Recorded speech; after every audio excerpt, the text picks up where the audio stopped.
Vidya dadati vinaya vinayadiyati patratam patratvat dharma proti dhanati dharma tata sukham. Respected dignitaries, esteemed guests, faculty members, researchers, scholars and dear participants, a very good morning to one and all. These timeless Sanskrit words remind us that knowledge nurtures humility, humility leads to worthiness, worthiness brings prosperity, and prosperity inspires righteousness, and righteousness ultimately leads to true happiness.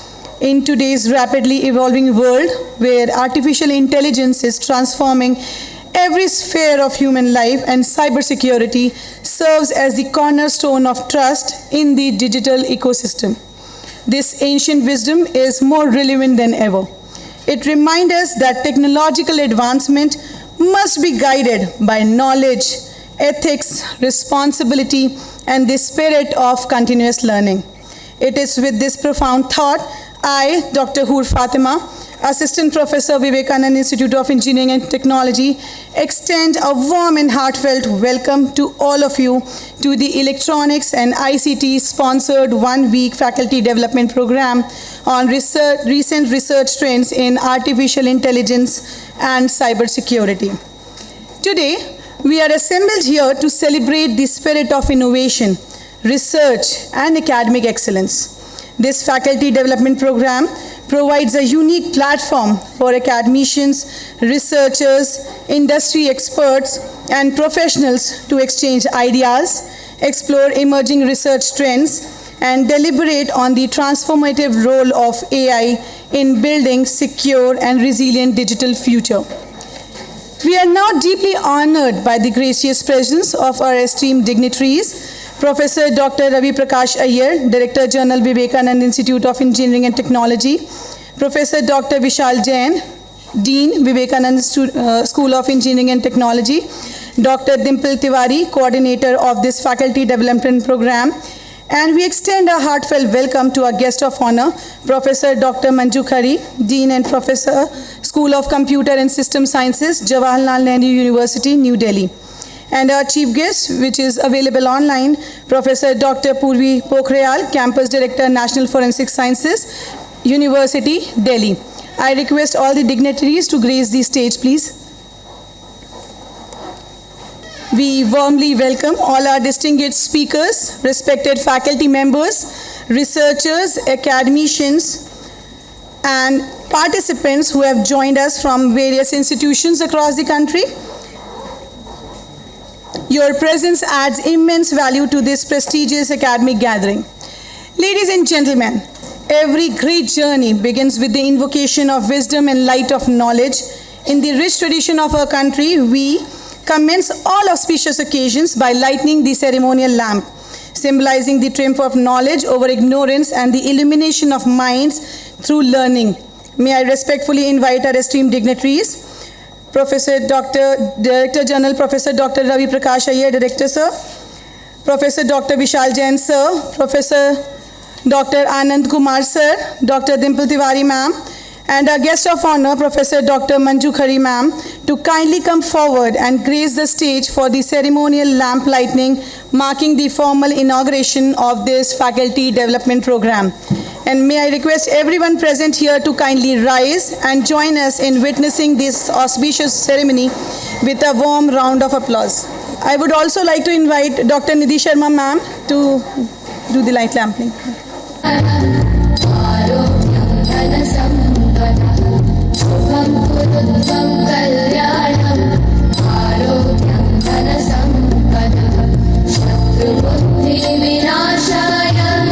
Dipajyotirnamostute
Thank you, respected dignitaries, for illuminating this occasion with the light of knowledge, wisdom, and inspiration. May this symbolic flame guide all of us towards innovation, excellence, and meaningful research throughout this faculty development program.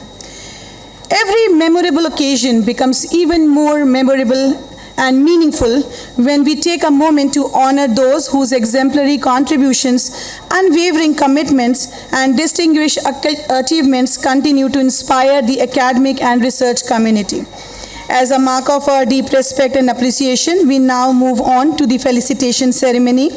And it is my privilege to request our Director General, Professor Dr. Ravi Prakash Iyer Sir Ji, to honor our esteemed guest of honor, Professor Dr. Manju Khari, with the ceremonial shawl, a bouquet, and a commemorative memento in recognition of her exceptional contribution to academia, research, and innovation, and as a sincere token of appreciation for blessing this occasion with her presence. Ladies and gentlemen, may we have a round of applause as the felicitation is taking place.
Thank you, respected dignitaries. It's now my privilege to invite Professor Dr. Ravi Prakash Iyer Sir to deliver the welcome address. So we request you to kindly address the gathering.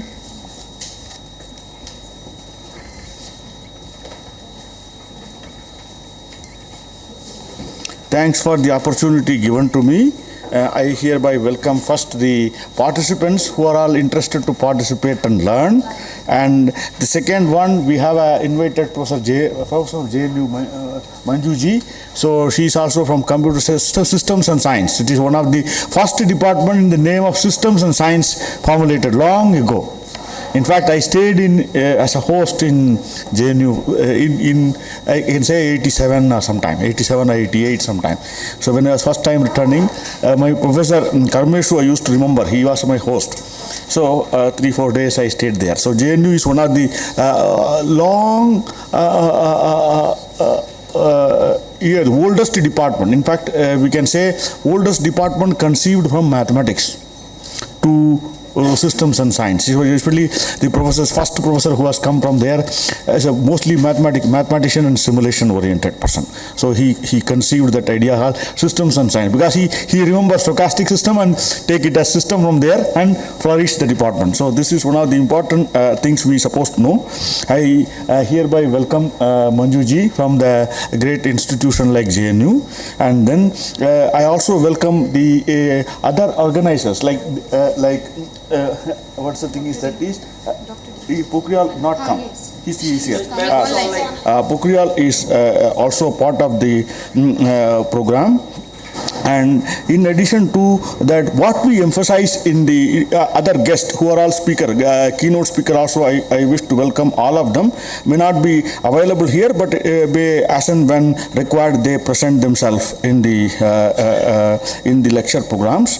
And the basic things what we are remembering here is recent research trends in artificial intelligence cybersecurity. Basically, what is more important, even AI, cybersecurity also is going on, but maturity is slowly happening in terms of standards and things like that. But AI is also same way it is progressing. So connecting both of them, it is required to study one over the other. Basically, how do you build human values? It is not the materialistic value alone we generate.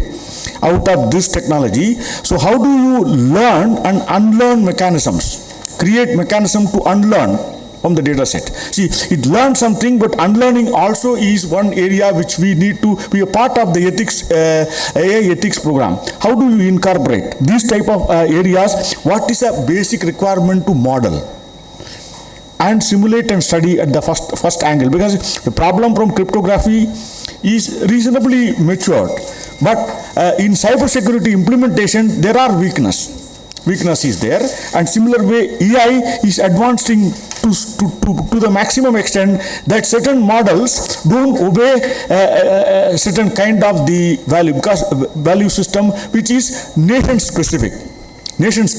Our country has specific set of values inherited. Similar way, when you go to America, their cultural values are slightly different. When you go to Britain, other countries. So similar way, country-specific value systems, how do you incorporate to conduct your business ethically, at the same time value-driven? One is economic value.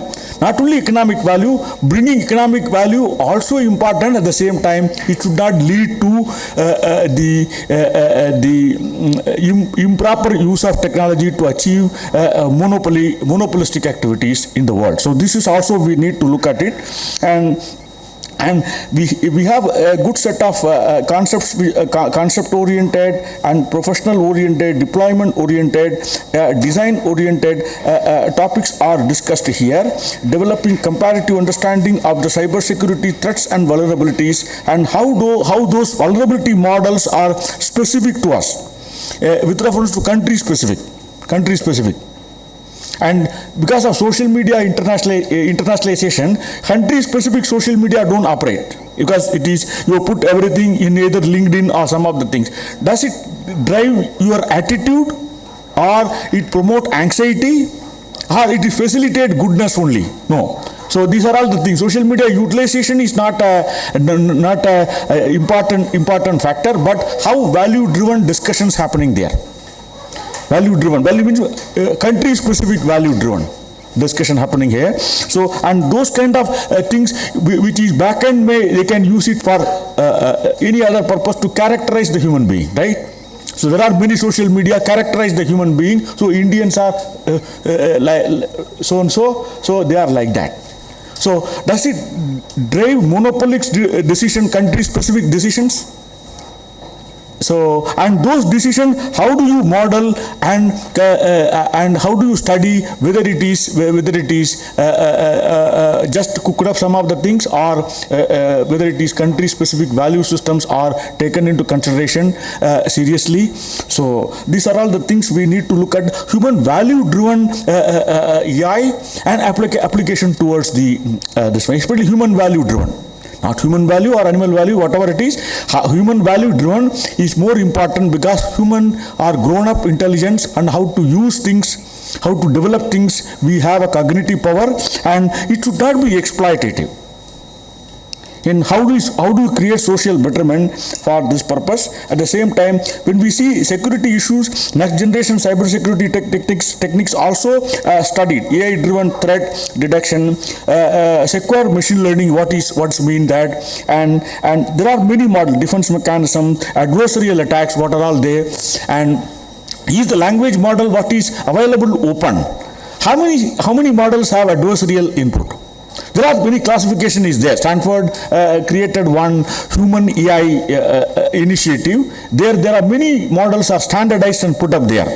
And some are accessible, some are not accessible. And some of them are well-driven structured report, and adversarial chances are there. And when you see Hugging Face, many things are there but not classified very well.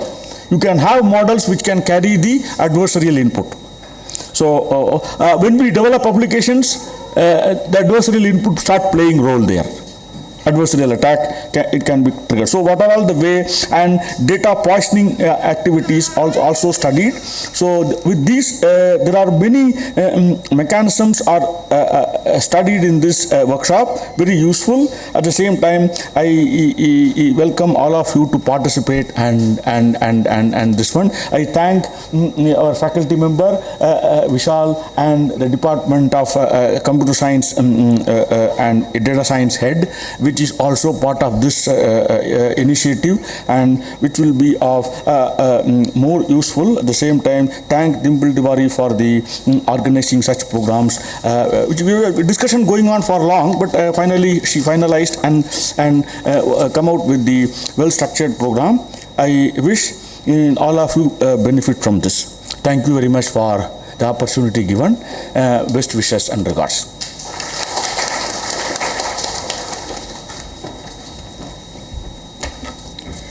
Thank you so much, sir, for your inspiring words and for setting the perfect tone for this faculty development program. Your encouraging thoughts have truly motivated all of us to embark upon the enriching journey of learning and research. It's now my distinct honor to invite our guest of honor, Professor Dr. Manju Khare, to deliver her address. Professor Khare is currently serving as Dean and Professor in School of Computer and System Sciences at Jawaharlal Nehru University, New Delhi.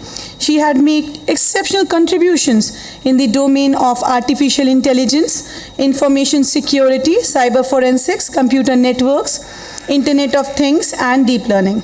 Her outstanding academic journey is reflected through more than 190 research publications in a prestigious journals and conferences. She has also co-authored NCERT books, edited over 20 scholarly books, and serves as associate editor, guest editor, reviewer, and technical program committee members for several internationally reputed journals and conferences. Professor Khare also contributed extensively to nationally significant research projects in collaboration with organizations such as DST, DBT, CSIR, and AIMS, making her one of the leading researchers in the field of computer science and engineering.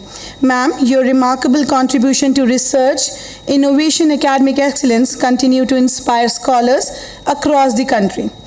It is our privilege to have you with us today, and may I request you to kindly address the gathering.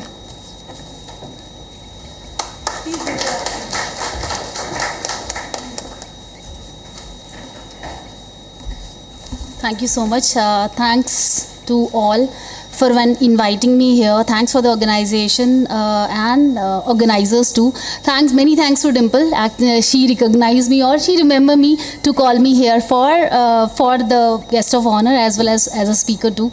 And good morning all of you initially. Now I really want to thanks the NIT Patna. I guess this is in collaboration with NIT Patna, and I did my PhD from NIT Patna.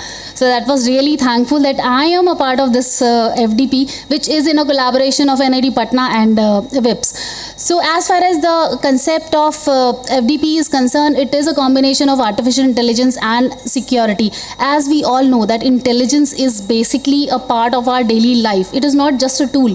It is something which is doing our imagination and creating it in real.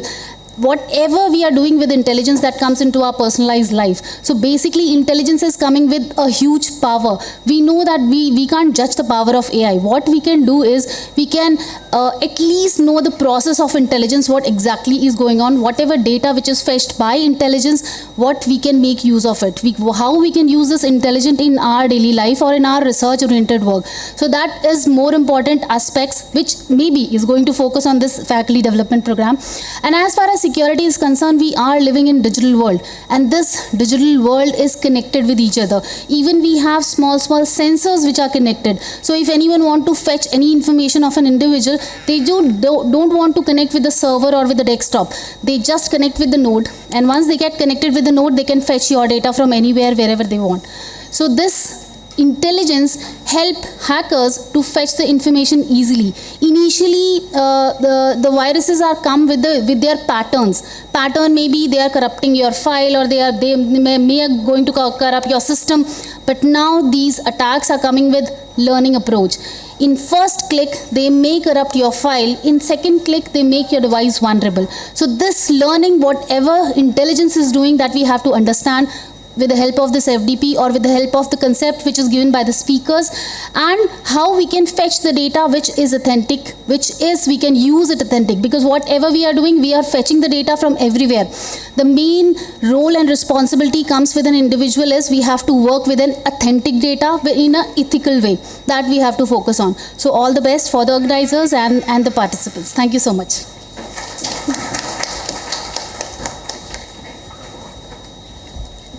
Thank you very much, ma'am, for your enlightening address and your valuable insights into emerging research directions in AI and cybersecurity have certainly inspired all of us to pursue impactful and meaningful research.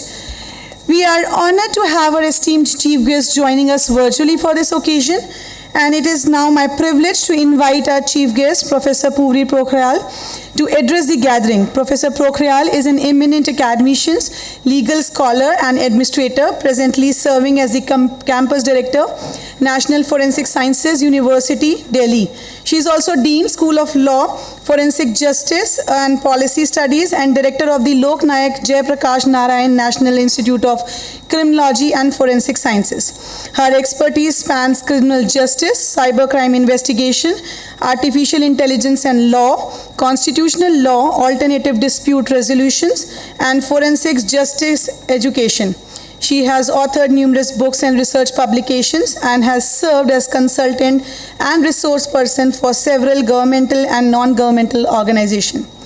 She created history by becoming the first woman chairperson of the Indian Society of Criminology from the year 2022 to 24, and has been honored with several prestigious recognitions, including the Senior Social Scientist Award and the Best Law Professor Award, and even the Wonder Woman Award by Times Group.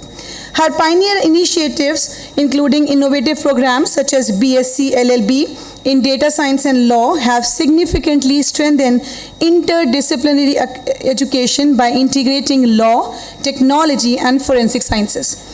Ma'am, your exceptional leadership and visionary contribution to legal education and forensic sciences have inspired countless students, researchers, and professionals, and we are truly honored by your gracious presence. May I request you to kindly address the students and faculties.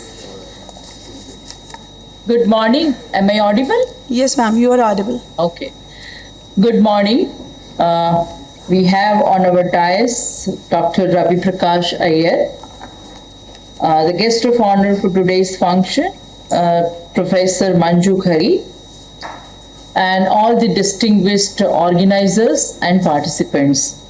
At the outset, I must compliment the organizers for organizing a very thoughtful, an FDP on a very thoughtful topic and area, which is quite evolving and emerging. And it's my pleasure to be with all of you at this juncture. And at the same point in time, I also apologize and regret for not being there at the last moment, as some hiccups had happened and I'm unable to move. So my apologies to all of you. The topic that is being discussed over here, is something which is very, very significant, because we are at the cusp of defining moment in technology history. That's what I believe. Because we are, as in this particular area, we are just witnessing the convergence of two very extraordinary domains. I would say they are the powerful domains. That is the artificial intelligence and cybersecurity.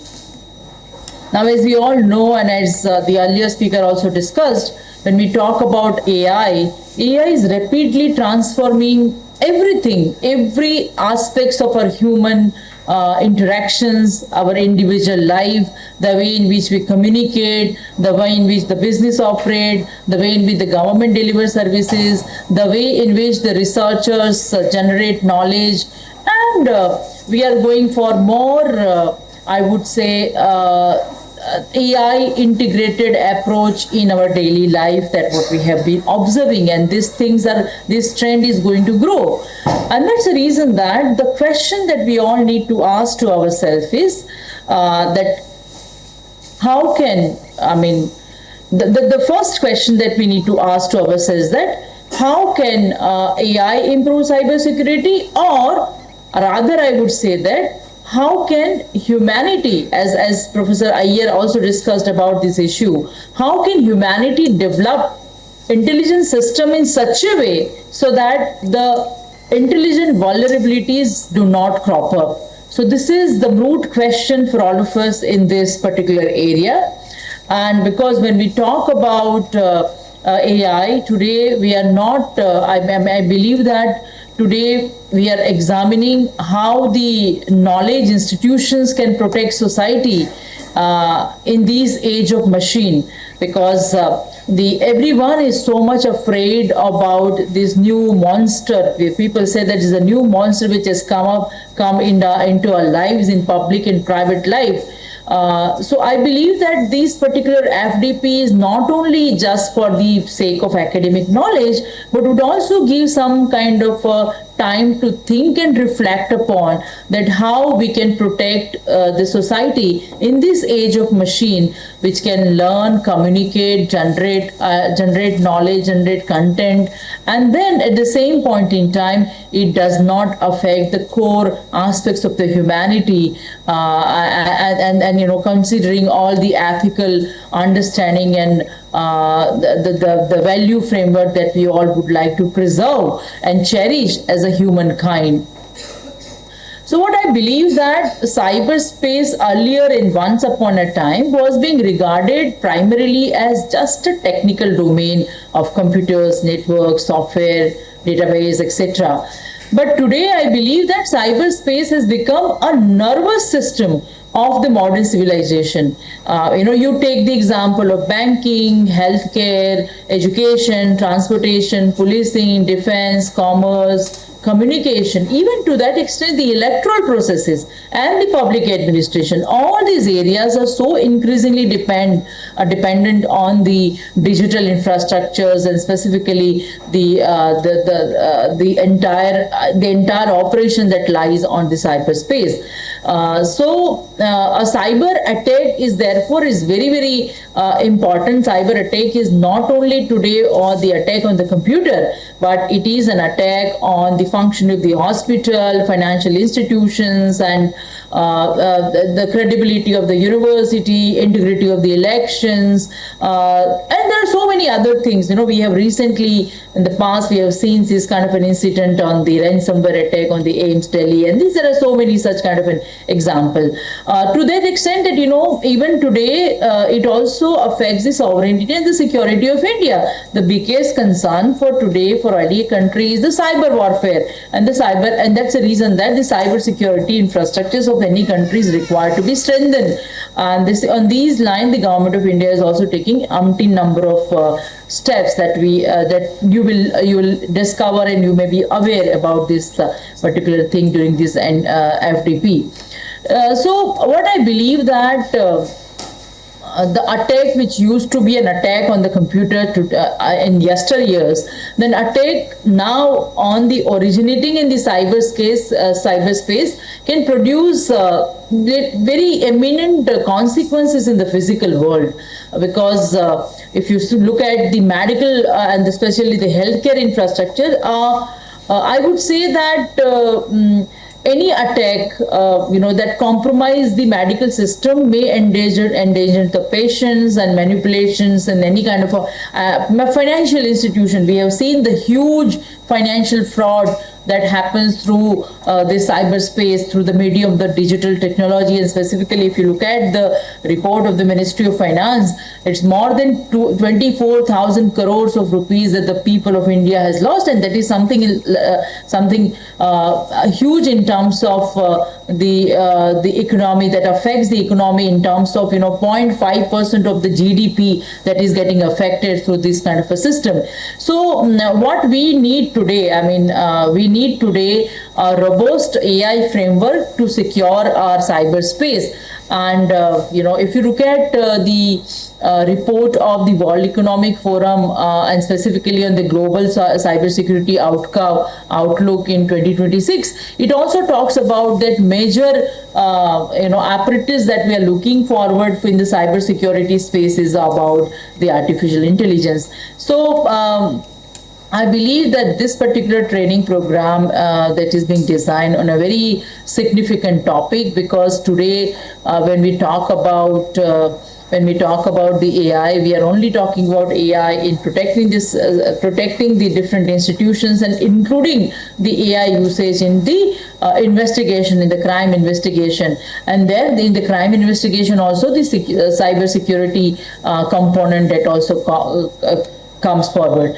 So I believe that this program is something which is which every other institution should also try to generate some kind of an awareness and understanding, and must complement all the other collaborative organizations as well to come forward, because and specifically when we talk about the major trends, research trends in the AI and cybersecurity, I would like say that the first and the foremost that we all are working on this area is that the AI-powered threat detection and the behavioral analytics. I'm specifically for the last couple of years individually interested in the area of neurotechnology and law, and that is what my upcoming book is also coming forth in this area. So how do we, when we talk about the traditional cyber security tools, that is frequently rely on the predetermined rules. But when we talk about these sophisticated tools, there are so many, some such kind of sophisticated tools are available. So these tools, specifically the machine learning systems and the other tools, they not only examine the login time and the device characteristics and the typing pattern, access locations, data transfer volume, how much time we are there on the WhatsApp and Facebook and all other social media and on all other sites, and and this is how we create a pattern, and then probably we are developing a kind of a model for the behavioral analytics. So I mean this is one of the very interesting and important area, because at the end of the day behavioral forensics is something which is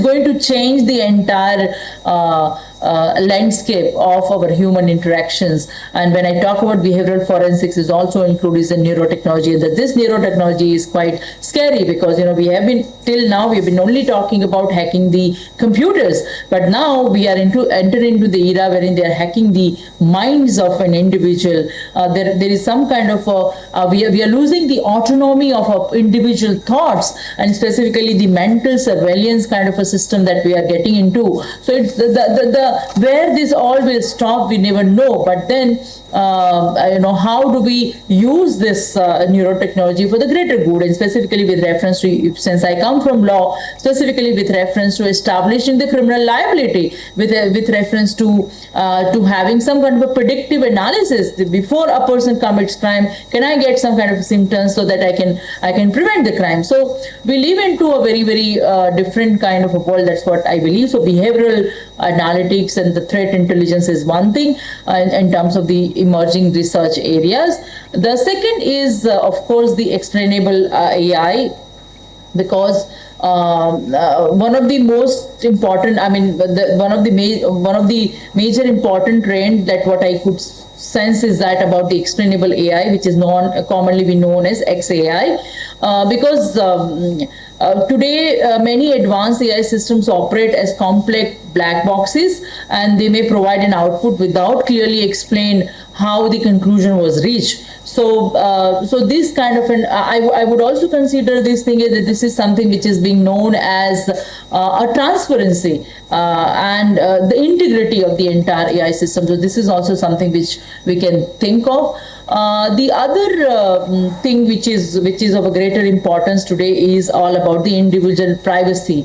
So how do we create a federated learning and the AI which preserve and protect the privacy, because that is what after the DPDP Act comes into place, I mean, when it comes to India, you know, which is generating huge amount of data, personal and public. So how do we create a kind of a system which in all spheres, you know, we can preserve this privacy? So this is another area.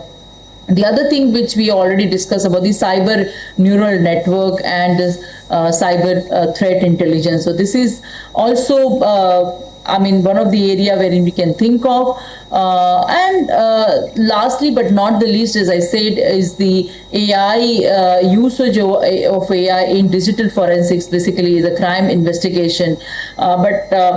And then the post-quantum and the quantum forensics, what we call is a quantum security and AI. This is also the area which we can think of, because this is what we are discussing about the research trend in this area. How do we develop? One more thing which I would like to discuss over here is that if you look at the certain advisory which is being declared in April, in this year also in the month of April, you know, which talks about the frontier AI driven cyber risk. So this is also probably you may go through and you may further ponder upon. At this juncture, I would like to say that there are so many institutions and the universities in India they have been doing a great amount of work, but in the individual sphere. Now today is a time wherein we all have to follow the 3C. I believe in 3C, which is collaborations, critical thinking, and creativity. Unfortunately, what is being seen, there may be few exceptions, but it is being seen that among the Indian universities and among the Indian research scholars, there is not much of the collaboration that takes place. You know, the coordinated efforts and the collaborations and collaborative research work with using the optimal utilization of the resources which you all have. We need not to duplicate all our resources, but we can share our resources. We can share our research, faculty resources, infrastructure resources, and can do collaboratively, making a team, we can do wonders. So in this area also probably we have to think. Being the part of the National Forensic Sciences University, we also have a School of Cybersecurity and Digital Forensics, and we also have an exclusive Center of Excellence in Cybersecurity domain.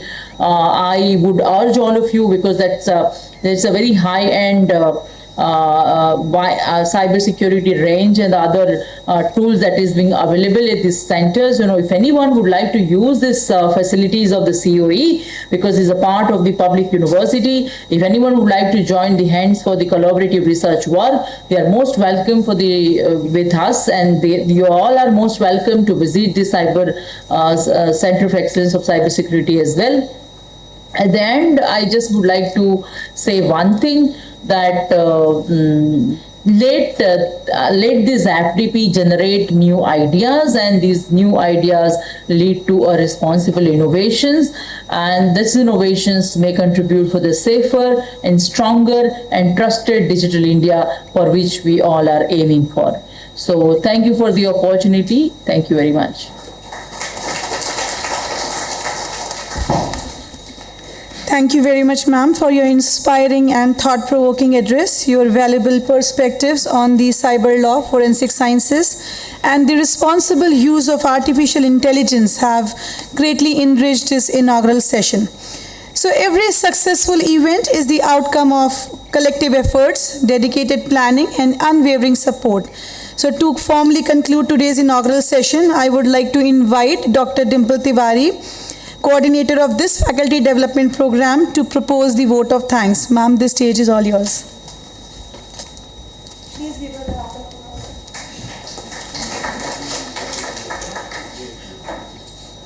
A grateful heart is the beginning of greatness, and expressing gratitude is one of the noblest virtues. With this thought, I extend my warm greetings to everyone present here.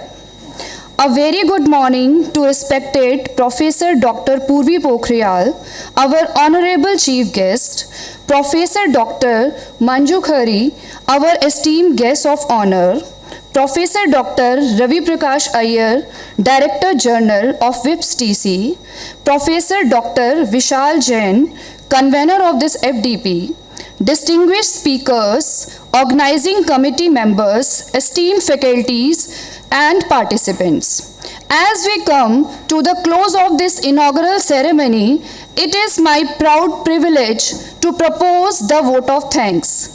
On behalf of the School of Engineering and Technology, Vivekananda Institute of Professional Studies, Technical Campus, I would like to express our sincere gratitude to the Electronics and ICT Academy, National Institute of Technology, Patna, under the Ministry of Electronics and Information Technology, MIT, Government of India, for their valuable collaboration and continuous support in organizing this faculty development program.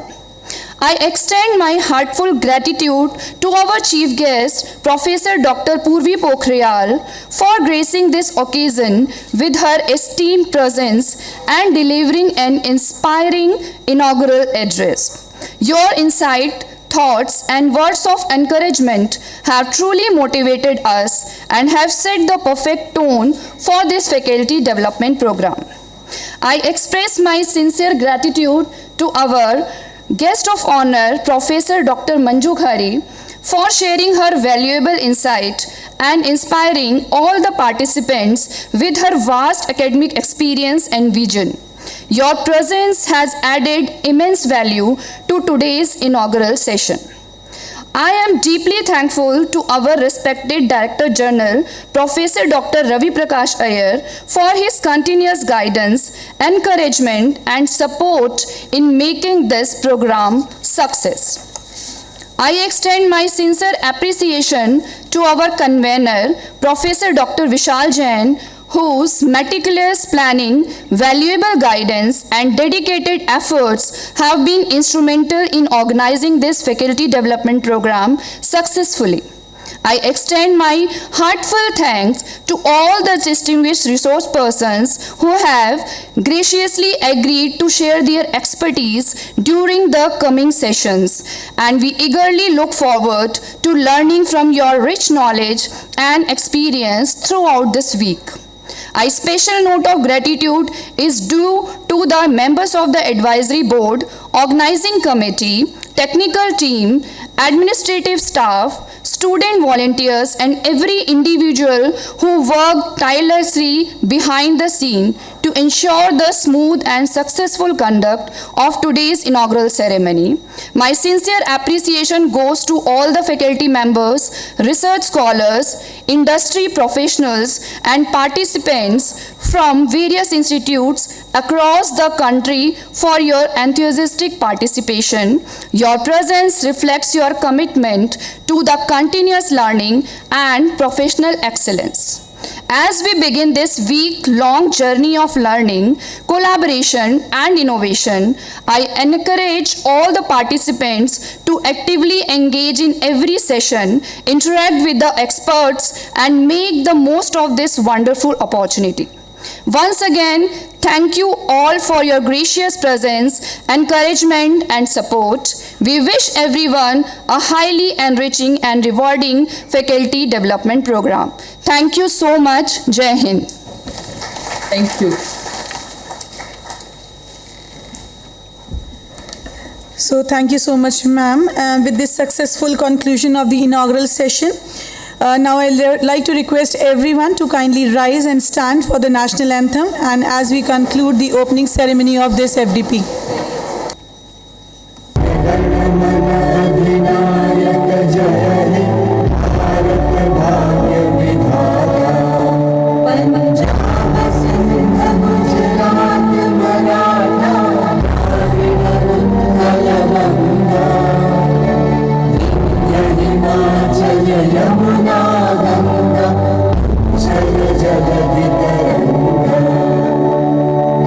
शुभ नामे जा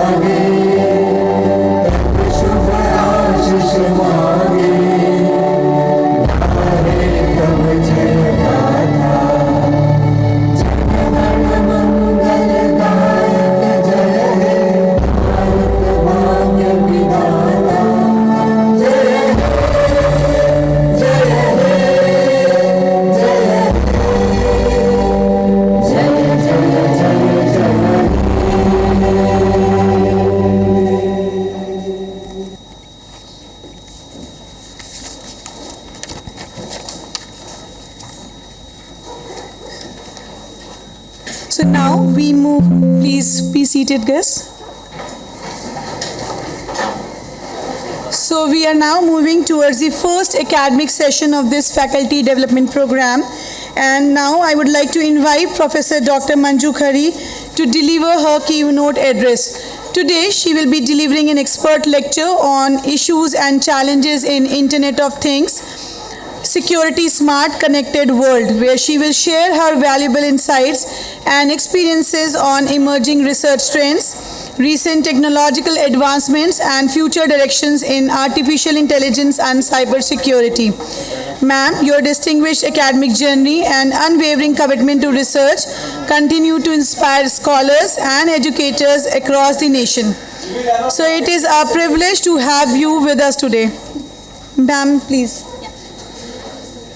So let me begin with the session so that we'll be occupied. We all will be occupied. Because initially I talked to Dimple and my topic was issues and challenges, but we didn't have a talk in between. So I changed my PPT. That is the research work which is going in my lab. The little research work and the basic concept, and where the researcher can do their research, the challenges are there at the end of my slides. So I'm going to talk on AI and with security, where we are using AI for research work and where we can use it in terms of research. So as far as content is concerned, although I also take help of LLM tool to prepare my slides, but not all. So initially I'm going to discuss what exactly AI, which we all know what exactly AI, because AI is a powerful tool nowadays. We know how to use it, but we don't know how ethically we can use it. Then a little part of cyber security, then application where we can use AI for cyber security, and a little research work which is going on in my lab, and then what are the ethical issues which are going on in terms of AI and cyber security. So initially that we all know that AI is something which have intelligence into it, and how we create intelligence into it? Anyone? How we can create intelligence into the system? With the help of algorithms or with the help of models? How we decide model for a problem? How we decide a model for a particular problem? Based on the problem statement or based on the objective which we require to implement at the end. But sometimes it is biased. We use intelligence in a biased form. How we can reduce that? How we can reduce the biasness? After comparing many algorithms, after novel or coming up with a novel algorithm or a model, we create algorithms are small part, we combine them and create a model. Then only model can achieve our objective, whatever we want. Like if we want to create a model for weather forecasting, we have to compare many algorithms which are related to the feature of weather forecast. So intelligence is something which we input it into the system, and then we create system intelligence to perform our objectives or our application on which we want to work. As far as AI, it work in all these domains. It include machine learning into it. It include natural language processing into it. It also include expert system, because without intelligence we can't create any expert system. Then it also include, because image processing comes into the picture, so it also include vision into it, and then speech, planning and robotics. If we think about any application, everywhere intelligence is used. Why intelligence we are using? Because we want to make everything intelligent. In every click we want to make it intelligent and work on it. So as far as artificial intelligence is concerned, in terms of research also, all these multiple domains where researchers are working, they are working on deep learning. What is a thin line difference between machine learning and deep learning? Can anyone tell me? What is a thin line difference? Deep learning is also learning, machine learning is also learning. What is the difference? So it means if I have a 10 GB data, I can use machine learning. And how we can decide the complexity of the data? More layers. It means 10 layer machine learning, 20 layers deep learning. No. What is the difference? And machine learning is concerned in case of deep learning. Machine learning is there, but very close to human-like accuracy we want to achieve in case of deep learning. Not exactly, because in machine learning also we are adding human intelligence into it. In deep learning, automatic calculation, automatic feature extraction takes place, but in machine learning we have to give the knowledge behind. But if your machine learning algorithm is automated based, then it works like a deep learning. Where is the difference then? basically deep learning is a subset of machine learning, that we all know. But what is the difference? We use a neural network in that, so the hidden layers are there. So number of training and defined features are not present. Fine. What I understood, many layers deep learning, but it's not like that. It's not like that. Processing difference. How you judge the processing of machine learning and deep learning? So this is a big question mark. Nowadays, researchers are using deep learning in every research article. Why? This is basically a buzzword that all are working in deep learning. That is why we are working in deep learning. But actually, deep learning means digging more. Although it reflects in terms of layers, but we can't segregate it in terms of layer. Although it impact on the complex or huge amount of data. Initially, machine learning was designed small amount of data. But nowadays, we are dealing with big data. As much the data is increasing, the algorithm complexity need to be reduced with the help of more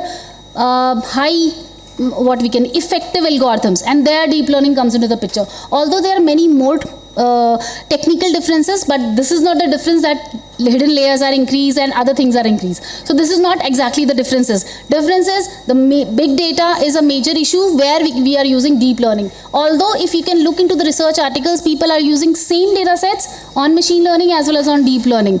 But that is not an ethical way of doing the research. Anyways, as far as research is concerned, researchers are working in deep learning. They are moving towards federated learning. They are moving towards hybrid learning algorithms. And these learning algorithms are a mixture of two or many other algorithms. So it is enhancing day by day. And as far as supervised, unsupervised, federated learning, many other learning approaches are there where the researchers can work in terms of artificial intelligence. Then if we talk about natural language processing, that we all know that while typing an email, usually if whatever email ID you have there on the subject, once on the to area, if we write hi, automatically the name comes into it. What is that? That is natural language processing. Like the browsers or the email services itself learn that whom you are going to send the email. So that is learning. There natural language comes into picture. Or we have many examples. We have extractions, we have classifications, we have translations and question answers procedures. There we can use machine learning. Then expert system that we all know. If you want to create an expert system for evaluation, for examination, for forecasting and for other application, there we use expert system. Expert system are not standalone system. They are combination of many models. Then in vision also, for working with images, we use machine learning. For speech recognition, text to speech, speech to text, image to speech, everywhere this comes into the picture. Then for planning, robotics or even everywhere, whatever you think of application, there machine learning comes into the picture. And in fact, intelligence too. What is the difference between machine learning and intelligence? Is there a difference? No, there is a difference.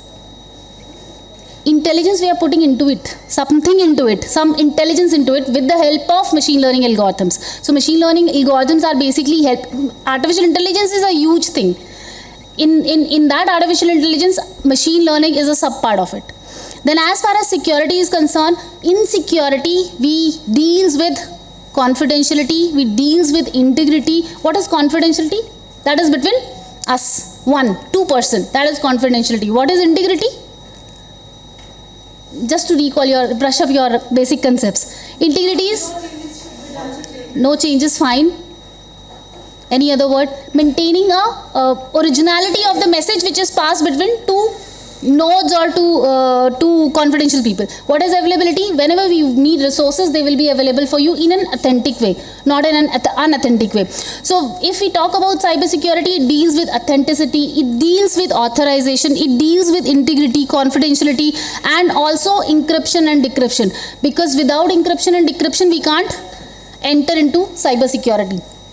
So where we can use artificial intelligence, and the key elements of cybersecurity was application. Hope all know about AIMS attack. That our chief guest also recall you that AIMS attack. That is ransomware attack. And in which year it was happened? AIMS attack in 2023. That was ransomware attack. What was that attack?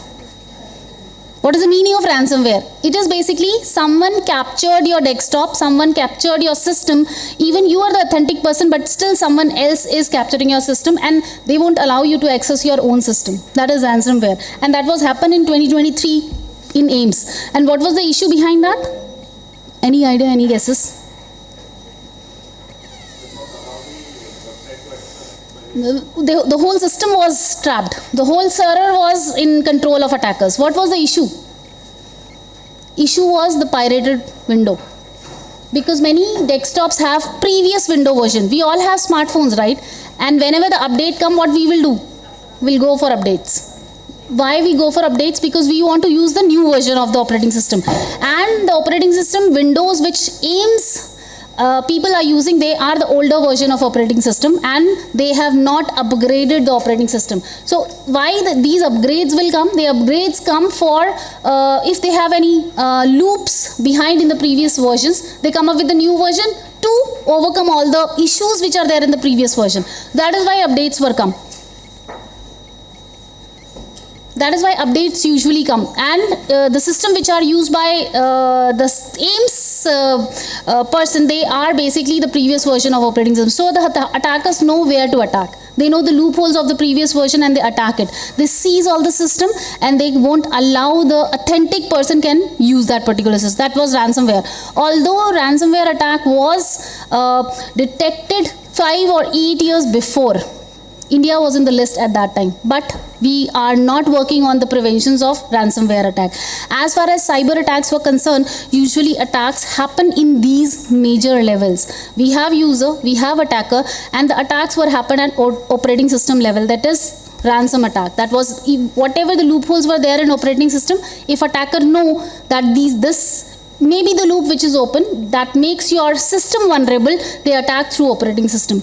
Then we have network attack. Whatever control they can manage, the attacker can manage with the help of network, they can attack it. And we have web attacks. Web attacks are like SQL injection attack. That was web attack. Although our browsers are now preventing that SQL injection, we don't have SQL injection right now, but if we are using the previous version of operating system or the previous version of browser, then SQL injection attack can happen.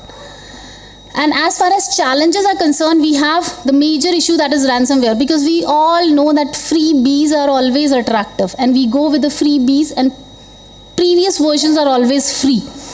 Usually Linux, initially when Linux comes into the market, it was free. अगर आप थोड़ा सा recall कर पाएँ तो Linux free था, लेकिन CD system, and if you want to put inside anything into the desktop, you cannot access it. For that you have to purchase that Linux.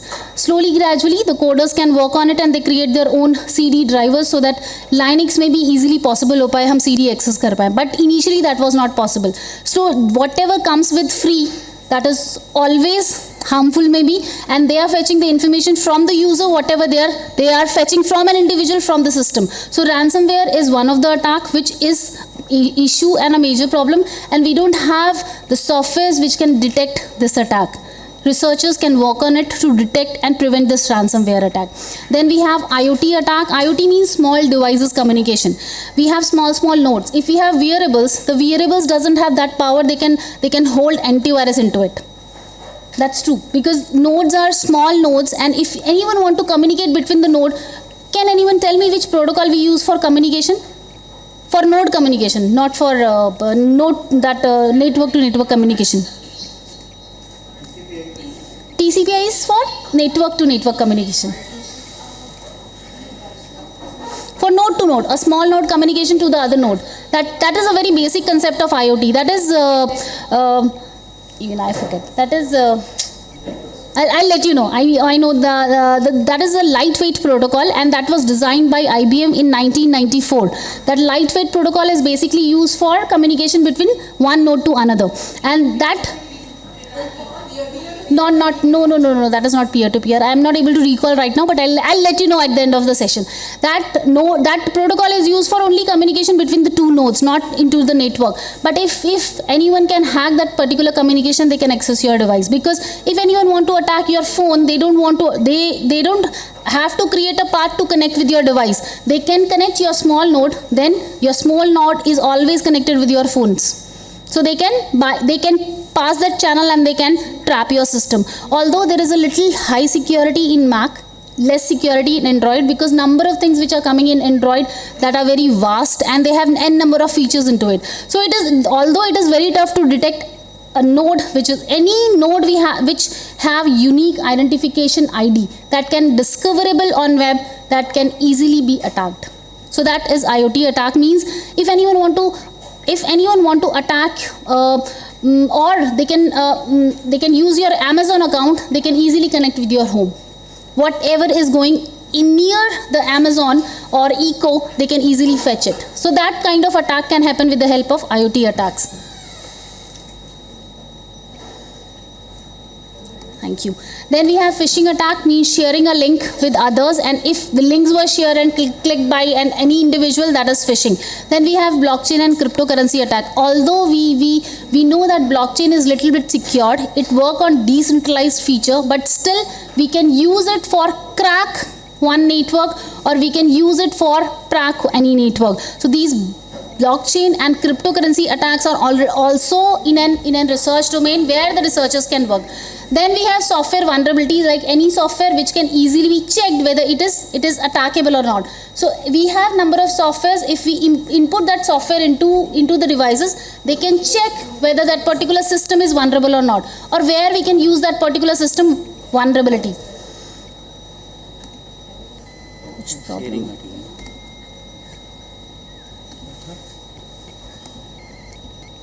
दाएं ना बैक पे जाइए.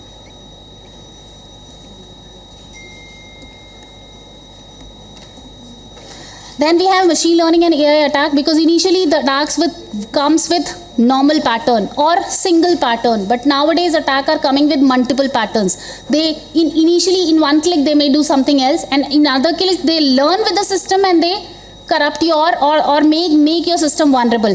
Then we have bring your own device, because we are in favor of using everything on our device. If your device be vulnerable, then your information can be easily fetched by any other else, because our application, which whatever they are in our phone, they are connected with each other, and if one application will be captured by the attacker, then they can fetch information of other applications too. And hope you know about spywares. That is happen because of bring your own device policy. Spyware is something which comes with an attachment, or which comes with any click. Once you click it, a small software downloaded into your system, and they monitor your system. Each and every key which you are pressing, each and every log which you are creating on your device, that can be monitored by spyware. And after that, spyware, whomsoever installs spyware into your system, they can easily know what you are doing, in which hours, what exactly you are fetching, or how you are using your account services. So that is possible with the help of spywares. As far as risk analysis is concerned, anyone can attack you, and this is basically a research article which reflect that who can attack you, and who can at least mitigate the services, and also what we can do with the help if the attacks can happen. So who basically can attack you? Any criminal, any national state, insider, outsider, or competitor, or whomsoever is skilled individual, they can attack you. And who is actually willing to attack? And thief, basically the financial frauds can happen, or your information is gathered and used for their own purposes, just to damage or just to spoil an image of an individual. And what exactly the threats which are used for creating these attacks may be, they are with the help of phishing, with the help of softwares, with the help of spywares, the attacks can do. And what exactly government is doing, they are creating n number of awareness, so that at least whomsoever has a smart device, they can know what can be clicked and what cannot be clicked. At least they must aware about it, what can be done with the smart devices and what cannot be done. So what we have to make sure is that we know how to make secure our devices. Our small devices we can secure with the help of antiviruses, and at least we can personalize it according to our requirement. Then we should be vigilant what kind of attacks which are going on. What is the latest attack going on, by the way? Hope you all know about Mythos. News में अभी था एक हफ्ते पहले. Mythos was basically, what Mythos is doing, they are making the system vulnerable. And how they are making the system vulnerable? After just a one click.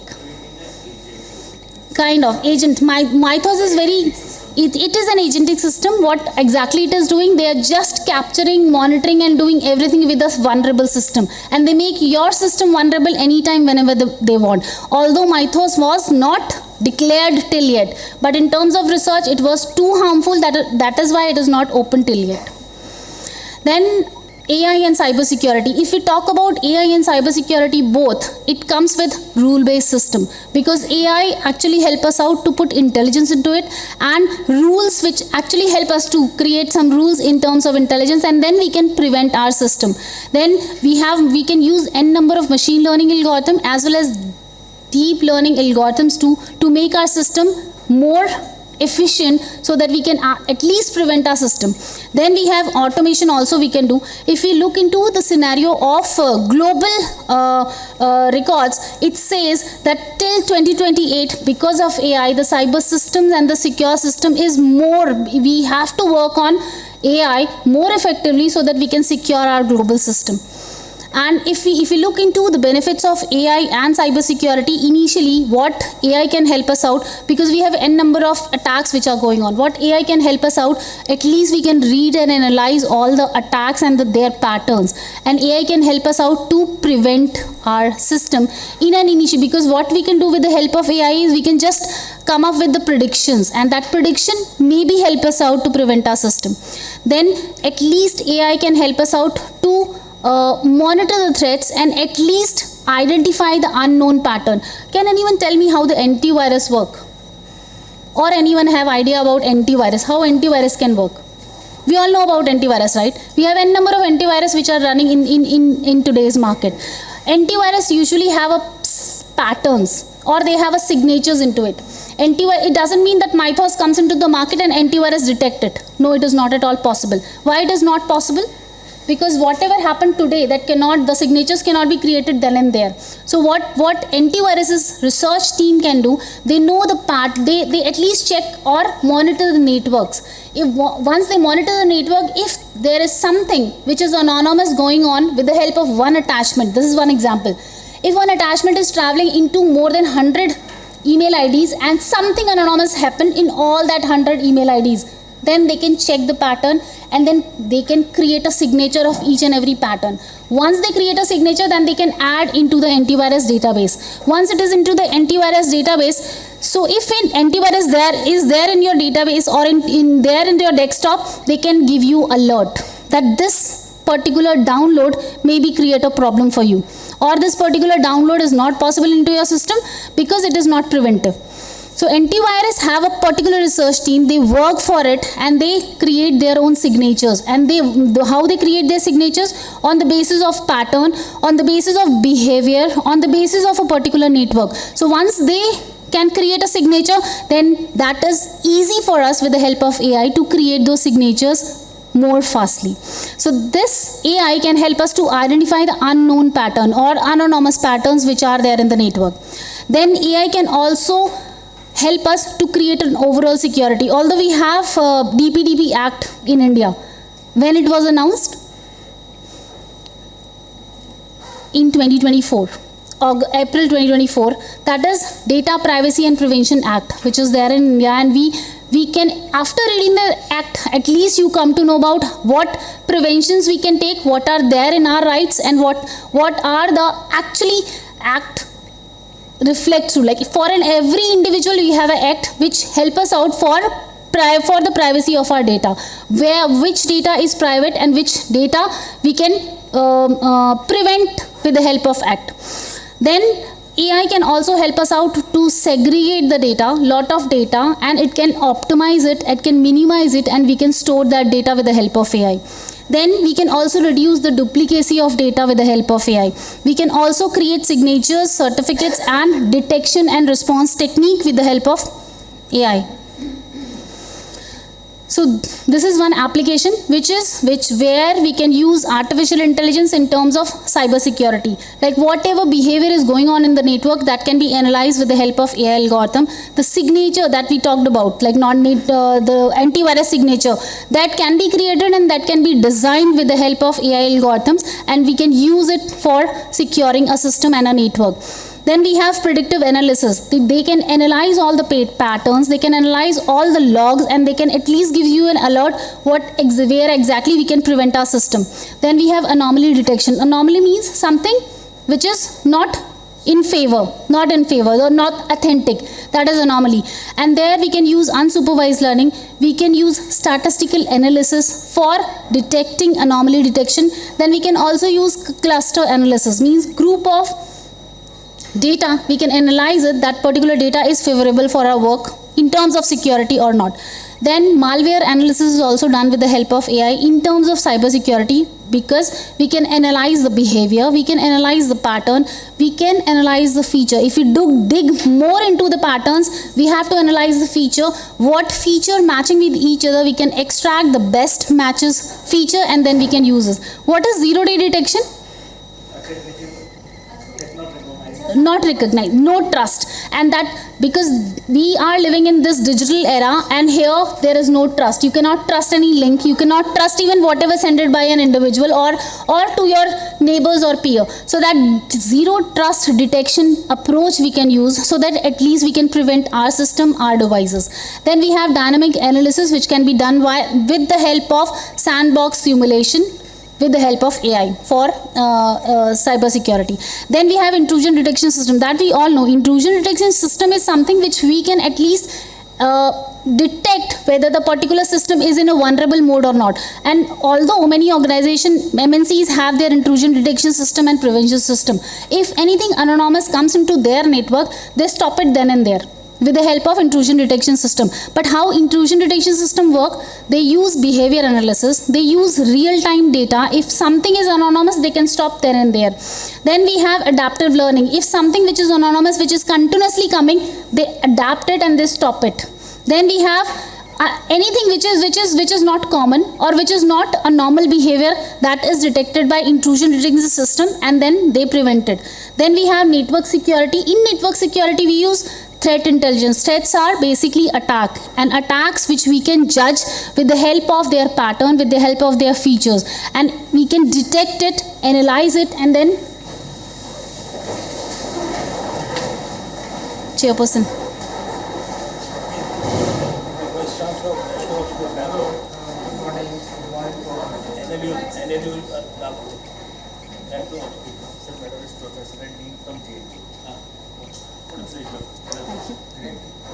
Please sit down.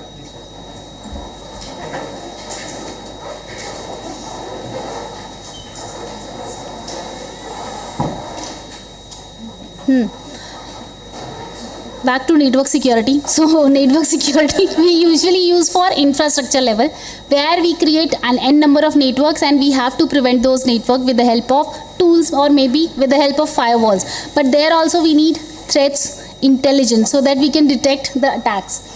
Then we have to make some automated response. Although whatever tool we install at the level of network, these tools have some checkpoints, and those checkpoints are usually automated, or we can personalize it according to the organization requirement. Then predictive and behavior analysis also done at the network level. This is a small work which is done with the help, this work is done with my MTech student did with DRDO scientists, and this work is they create a smart shield. Initially it was already 3 years before they did it, and they work on sensors, they work on computer system and computer network, and they create the system just to detect with the help of artificial intelligence if any movement is done in a limited range. The alert system comes into the level, and then the missiles can activate. Although this is in a virtual mode, this was not in an active mode, but they work on algorithm which are initially installed at the user level, and they create a software which if in a specific range something anonymous happen, not the bird, not the other thing, if anything which is metallic, which have some motion into it, they detect it, and the whole system get activated. So as far as this shield is concerned, this basically helpful for next generation firewalls. Do we have firewalls in software or in a hardware form? Both, yes. So software form and hardware form. In software, we can at least personalize it, but hardware is always static. Whatever things were there, they are fixed. We cannot change it. But software, they are helpful because we can personalize it accordingly. Then we can use this smart shielding on the endpoint protection system. Wherever the endpoint is, we use those algorithms which are used in smart shielding. Then we have many technologies which are used, which are basically deployed at the end side, and if they have any anonymous things which happen at the other side, metallic movement, then they detect it and they create an alert of it. Then threat hunting platform was also created. It basically include algorithms into it. They have models of it, and these models are that much effective, they can't predict birds or anything else into it. If it is a metallic motion, then only they can detect. Then utilization of smart security in these level. We have network security into it. We have to work on encryption algorithms and decryption algorithm. Then incident response and recovery is also to be considered while creating a smart shield system. And if we look into AI and smart shield system, we need AI to track a particular system, to track or to observe all the patterns and behaviors which are going on, to prioritize the thing with the help of AI. And if you want to make decision whether it is a friend or foe, that decision is to be taken care with the help of AI algorithms. Then we have predictive maintenance. Like it is not always predictive alert, it is maintenance too. Like if we want to maintain something which is going on at the back end side, that also done with the help of AI to fetch the data from the sensors, from the node, and then they go for maintenance. Then automatic target recognition. Like they just predict the length, they predict the motion, and then after prediction they also check the what we can call the size or the movement of a particular element. Once they track it, after tracking they can recognize it what exactly the movement of the system is. That can be helped with the help of AI shields. Then we can also use AI in traffic analysis also, because whatever the systems are installed, they have traffic in between, they have noise in between, because many communications are going on. And for that also we use AI management system, so that at least AI can detect what kind of noise is in between. It may be air, it may be other communication, it may be other services which are communicating with each other. That noise is to be detected with the help of AI.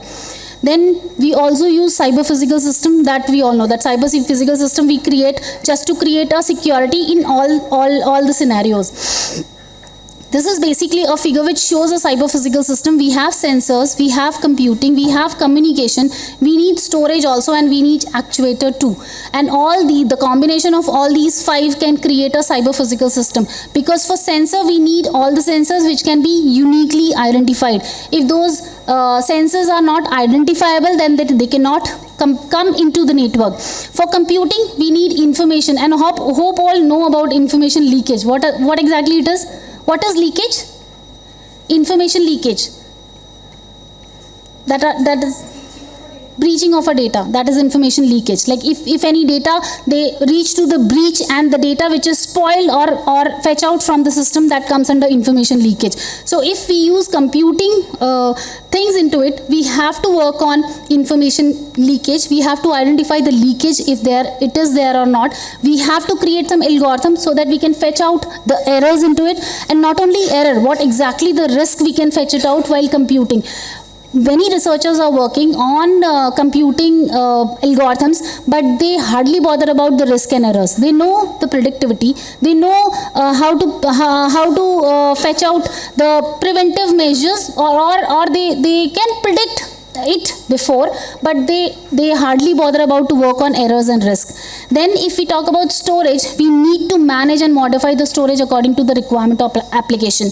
We have to store and safeguard the data which we stored on the databases. Then if we talk about communication, we have to manage the eavesdroppers who manage your logs, who actually monitor your logs, and whenever they want to use your log or fetch out some information from that log, they can do it. So how to maintain these eavesdroppers, we have to researchers have to work on it while working on cyber security system. Then packet modifying. Modifying, why packet modifying? Because we have to monitor the packet which is traveling from one node to another node, what exactly path it is following, what exactly things they are transferring from one source to another. That modification is to be monitored carefully. Then manage the middle attack is also a part of communication. Then resource blocking. If you read any article which is completely based on cyber physical system, you can find only one thing. Like maybe the researcher work on only on the sensors, maybe it is working on only on the computing part, or maybe on only on the communication part, or maybe the actuators. But if you really want to wish to come up with a new cyber physical system, we have to touch all these 5 nodes. Otherwise, the cyber physical system is not complete. Then this is something which we use while serving about the network or the security. We work on commands, we work on control, we work on communication, intelligence with the help of AI, surveillance and reconnaissance. And where we use, this is basically a standard system, that is C4ISR. This is a standard system which work for cyber security, and it also added artificial intelligence into it. Then this is basically the overview of the architecture of CS4ISR. They work on different layers. One is the intelligence layer, that is the outermost layer. Then the surveillance layer, and whatever they fetch from intelligence and surveillance, they compile it, and after that they transfer it for the communication. Once they transfer it for communication, they work on different pattern, like it is a wire communication, it is wireless, it is air communication, or it may be the satellite communication. Then after that they work for information and communication, what they did, and then they send to the command and for control, not for editing and modification. This is for satellite and space system, and there also we use cyber security because communication happens in satellite vision also. Even hope you all know that when we are in airplane, we usually connect with satellite to our devices. We can easily connect it. Once you connect it, then if your system have a capability to connect with the satellite, that is possible. Otherwise your system start creating hang issues, like your system may be slow, your phone device may be slow, or it may work anonymously, because in satellite that is a very open cyberspace. Anyone can attack easily, anyone can enter into your system easily. So it is not always suggestive, but your device can also connect with satellite easily. There also, while working in satellite communication, there also nowadays researchers are using AI algorithms. Why they are using AI algorithm? Just to know the pattern, what exactly the network information is going on, or what exactly communication messages which are traveling in a normal pattern or in an anomalous pattern. Then ethical issues. Ethical actually comes always with individual. It is something which lies with we all. Ethics means data, from where data is coming. Like while doing research, we usually pick data from any source and we do our research and come up with a project or a research article. Is that the ethical way? Like if Kaggle can provide your data, you can pick the data and you do a research and come up with a research article. Is it authentic? It is only then if it is gated. If it is gated? Permissible, okay, fine. If it is permissible, then also. Have you verified the source of data?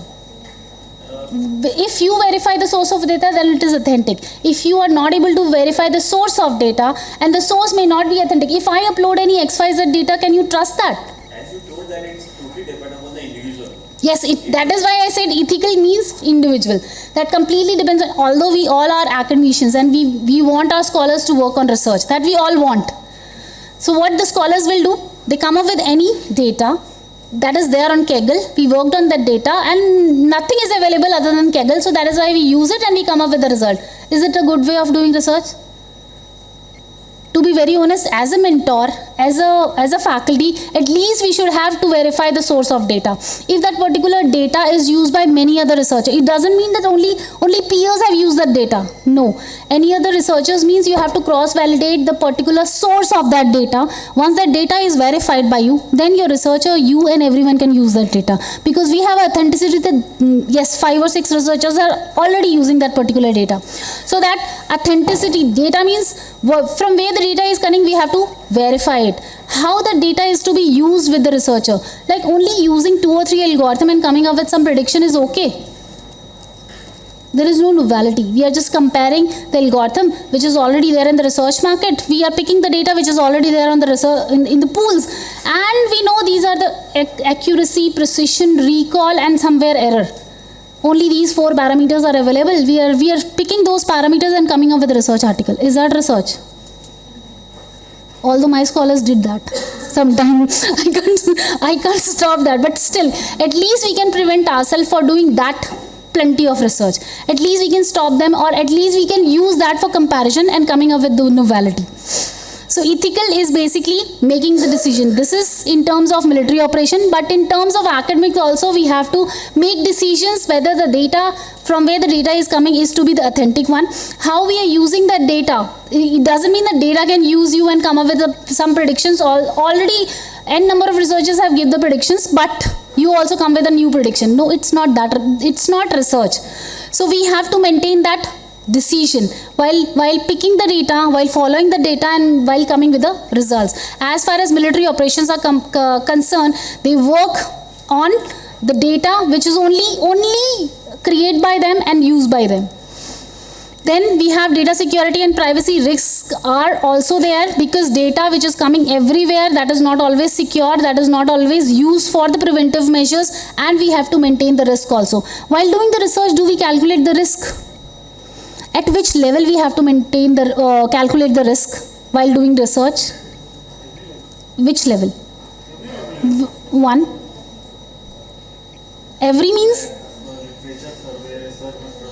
No, I'm talking about results only. Only results. Where we calculate the risk of our result zone. Very less. If you fetch out at least 10 papers, you hardly find it in 1. So we have to analyze the risk while doing the. Why it is important? Because risk can enhance your research. If you add error into it, if you add the risk part into it, it at least enhance your understanding of a particular problem. Once you understand a particular problem, okay, while doing risk analysis, we have to choose our encryption and decryption algorithms very fairly in terms of cybersecurity. Although we have n number of encryption and decryption algorithms, but many algorithms which are not hackable. So that we have to fairly use. In cyber warfare tactic, like we all know, this war, we come to know about artificial intelligence, what intelligence is doing, what cameras are doing. Cameras are used as a sensor. They are just there to monitor, and they are monitoring everything. They are capturing every street, they are capturing every pathway, and then they are monitoring and fetching the information and providing to the servers. So that's what biasness also we always forget to take care of. Because we know that these 4 algorithms are there in the research market. We pick those algorithms, we compare with one. That is biasness. We have to compare. If you are comparing basic algorithms with basic algorithm, that is fine. If you are comparing basic algorithm with hybrid algorithm, what will happen? Your hybrid algorithm work better. So we have to maintain that biasness. Although we can't do that, but at least we can try to do that. Then risk and gap in automation, that is everywhere, because sometimes we automate it according to our personalized thing. We automate it according to our requirement. Although we all know about email services. You know, we can filter our email services. How we can filter it? Filter means specific, like you cannot receive any email from jnu.ac.in. Can you filter it? Yes, we can filter it. That is there. So we have many things where the AI and security can work. We can personalize it according what we want to receive. We can receive it. What we don't want to receive, we can exclude it with the help of filtering technique. Oh, that's it from my side. Thank you so much. If there is any question, then please let me know. Any questions? Ma'am, IoT device में computation power कम होता है then उसका encryption कैसे लगाएंगे?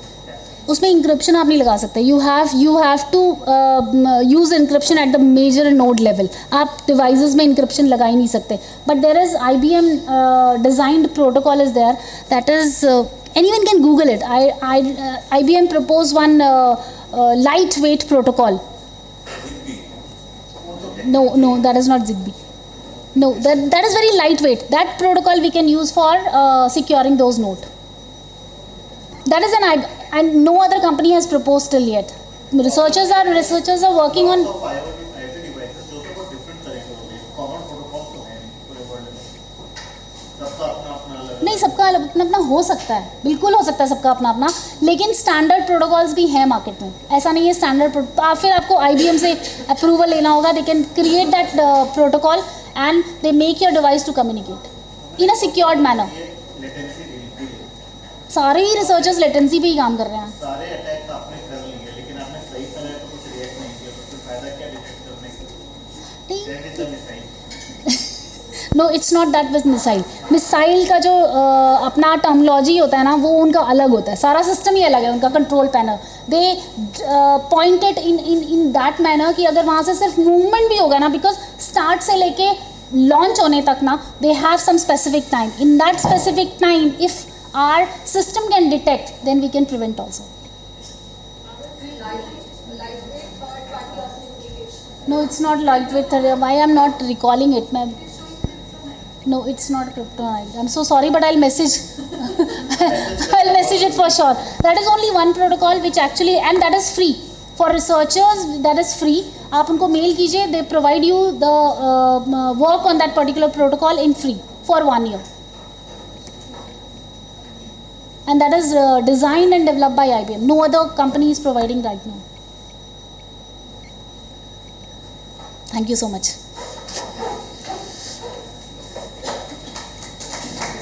Let me pant right.